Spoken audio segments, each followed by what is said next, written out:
We have three limits we're going to tinker with here. First limit is pretty easy. In fact, the first two are going to use this rule here. So sine of 2x over 7x, I'm just going to note that, well, this is the same exact form as this. We have, instead of a, we have 2, and instead of b, we have 7. So this answer is simply 2/7. That's an easy one.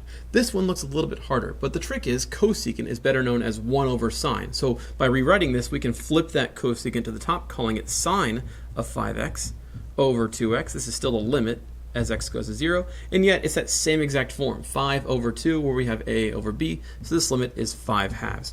This last one's a little trickier. Here we have to use an identity, namely the sine squared x plus cosine squared x equals 1 identity. We're going to rewrite sine squared of 6x, so even though it's 6x, it doesn't matter. You could have 2x or 3x or 6x or banana. It doesn't matter whatever is in here for x, just make sure you have it in for the other. So here we're going to rewrite sine squared as 1 minus cosine squared. We're going to say this is limit x approaches 0 of 3 times 1 minus cosine squared of 6x, all divided by 1 minus cosine 6x. You might wonder, how did that help us? Well, we can factor this numerator here. 1 minus cosine squared can factor into 1 minus cosine of 6x times 1 plus cosine 6x. This is just using basic factoring that you learned back in Algebra 1. So 3 times 1 minus cosine 6x times 1 plus cosine 6x, all divided by 1 minus cosine 6x. Well, this is really handy because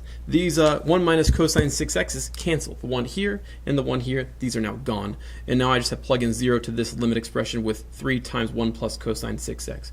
Cosine of 0 is 1, 1 plus 1 is 2, 2 times 3 gives me a final answer of 6.